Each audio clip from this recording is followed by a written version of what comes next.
Et salutations à vous. Voilà, alors dans cet épisode, je vais vous présenter donc le capitaine Blake Mackay. Donc c'est le personnage bien sûr important. Il faut créer en fait son capitaine dans toutes les parties en mode solo à Star Trek Adventure. Donc je suis parti sur un humain qui vivait dans une colonie isolée. Donc très rapidement, ça a été plutôt une vie faite d'ascétisme et d'introspection. Et ensuite, bien sûr, il a rejoint Starfleet, l'Académie. Il est assez expérimenté.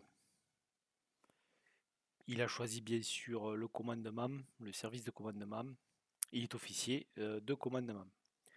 Donc au niveau des points, j'ai mis 10 points en contrôle. Donc le contrôle, c'est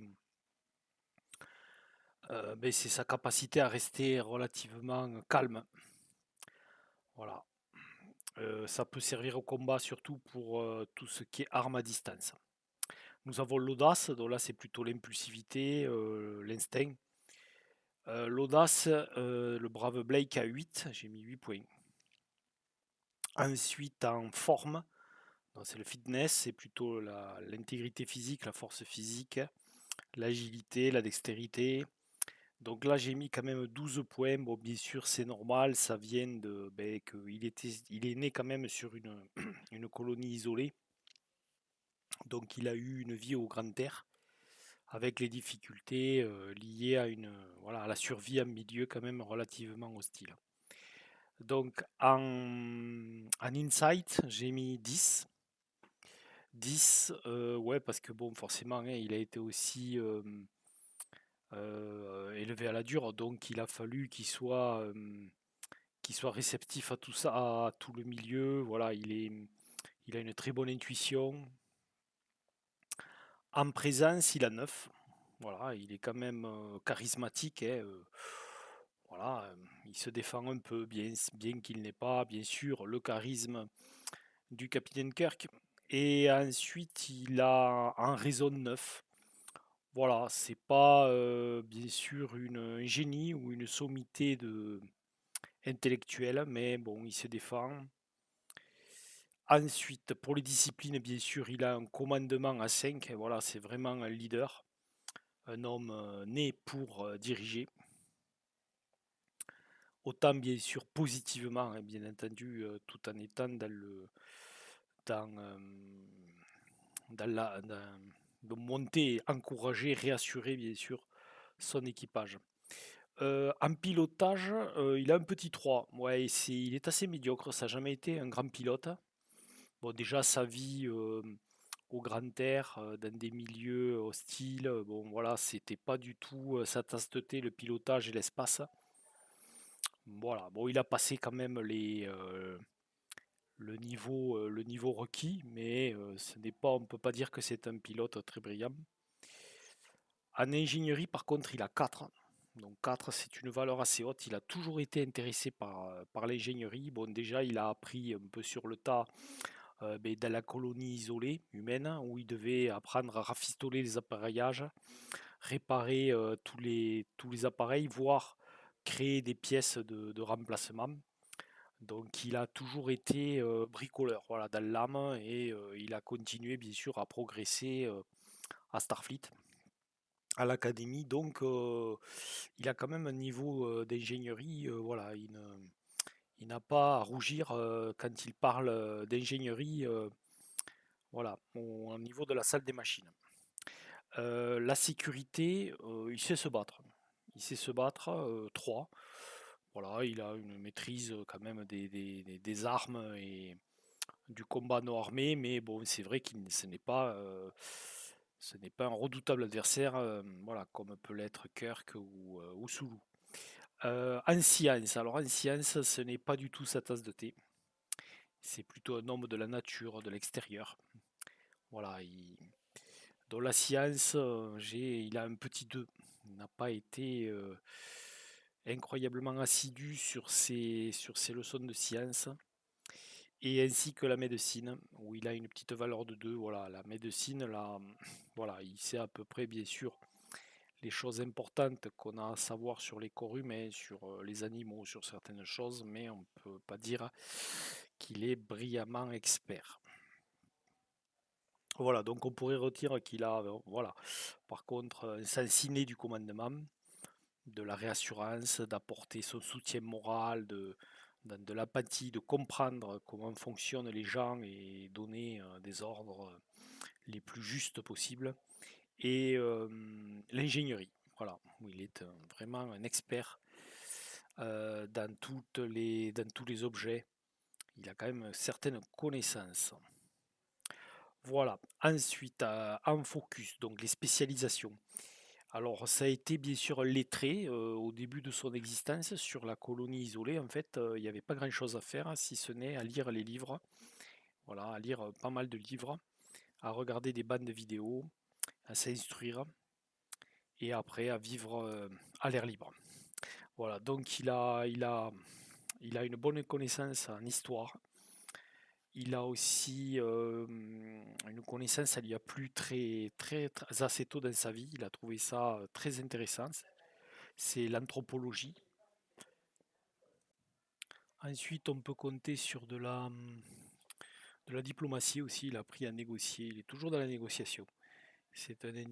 Voilà, c'est un capitaine qui est très soigneux sur la diplomatie. Euh, il a bien sûr appris les protocoles de Starfleet. Ensuite, il a toujours grandement apprécié l'astronavigation. Bien qu'il n'est pas un pilote émérite, il aime bien en fait réfléchir aux routes stellaires. Ça l'a toujours passionné. Et ensuite, il est axé survie, donc il a un focus survie. Cela vient bien sûr de sa jeunesse. Il a appris à survivre dans des conditions un peu compliquées. Donc justement, voilà, ça c'est ses focus au niveau donc de ses valeurs. Donc il y a une première valeur bien sûr qui est à définir par rapport à sa jeunesse. Donc j'ai choisi, je me suis imaginé comme valeur seul face au problème. Voilà, il est en capacité en fait d'affronter seul beaucoup de problèmes. Ça a été en fait eh bien, son quotidien un peu dans la colonie isolée. Euh, il a appris aussi, de sa deuxième valeur, j'ai écrit vivre simplement, vivre sainement. Voilà, il a eu une vie très simple avec ses parents dans cette colonie. Voilà, donc ça pourra peut-être lui être utile. Ensuite, bien sûr, le vaisseau et ma famille. Voilà, pour lui, c'est vraiment ben, voilà, son refuge qu'il veut absolument protéger, sa famille. Négocier, troisième valeur, quatrième valeur plutôt, donc la dernière, négocier, c'est ma vocation. Voilà. Le Captain Blake est vraiment soucieux de la négociation. Pour lui, c'est vraiment une seconde nature. Voilà. Il ne peut pas imaginer qu'il n'y ait pas une solution, une solution négociée aux problématiques.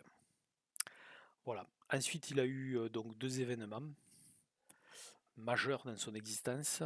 Le premier, en fait, il a fait partie en fait de ce qu'on appelle les naufragés de Tow City. En fait, il y avait un vaisseau cargo dont il était un lieutenant à bord de ce vaisseau cargo. Il faisait un peu ses armes, il était encore un jeune officier. Et en fait, ce vaisseau en fait, s'est écrasé sur une planète inhospitalière. Et en fait, il a eu la charge de sauver tout l'équipage et de les maintenir en vie jusqu'à que les secours arrivent. Ça a été, donc on les a surnommés cet événement justement les naufragés de Tow City parce qu'ils ont passé en fait de longues semaines isolés avant que, bon, eh ben, que les secours bien sûr se mettent en branle, les retrouvent et puissent les sauver. Et en fait, c'est Blake qui a eu, je dirais, à s'occuper de trouver des solutions pour la survie de tout le monde, de tout le personnel qui était dans ce vaisseau cargo. Donc il a été poussé vraiment dans ses dernières extrémités et il a eu en fait une médaille honorifique, une recommandation à Starfleet pour avoir en fait sauvé ces naufragés. Lui-même, bien sûr, en faisait partie. Et bien sûr, mais il le doit bien sûr à ses qualités premières sur Vos 4, donc la petite colonie isolée où il avait vécu avec ses parents. Alors le système de Vos en fait se trouvait non loin des étendues delphiques, donc qui étaient avant bien sûr un territoire très étrange avec des phénomènes gravitationnels très bizarres, bon, que le capitaine Archer a découvert en traquant bien sûr les Xindi.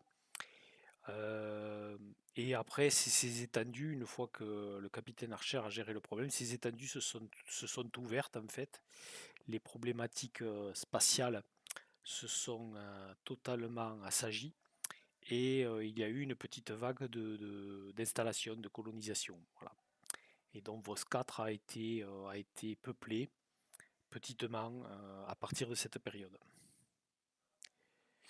Le deuxième événement, beaucoup plus grave pour lui, c'est que voilà, il a en fait un bras artificiel. Ils n'ont pas eu d'autre choix en fait de lui amputer le bras droit. Voilà, un peu avant le coude. Il a perdu ce bras en fait lors d'une attaque Klingon. Alors c'est pas un Klingon lui-même qui lui a fait cette terrible meurtrissure, mais en fait l'attaque du vaisseau Klingon a été terrible. Et en fait, c'était sur une petite base de la Fédération, et en fait, un pylône de soutènement dans la base s'est effondré sur son bras, qu'il a complètement écrasé et compressé. Et en fait, et étant donné le chaos qu'il y avait dans la base et le manque d'énergie dans dans le secteur médical, voilà, ils ont été obligés en fait de l'amputer. Et ensuite, par contre, une fois que l'événement le plus dramatique est passé, ils ont pu en fait lui mettre un bras artificiel qu'il a accepté, voilà, un peu comme Luke Skywalker, dirons-nous. Il porte un gant noir, voilà, pour que les gens ne soient pas offusqués de voir toute une main artificielle. Voilà. Voilà donc le capitaine Blake. Donc au prochain épisode, nous allons voir le vaisseau, parce que voilà, dans les aventures solo de Star Trek, donc du capitaine Slog, donc du journal du capitaine, bien sûr il faut un capitaine et bien sûr il faut un vaisseau, le vaisseau du capitaine. Donc voilà, donc au prochain épisode, je vais vous détailler le vaisseau du capitaine Blake. Allez, à plus.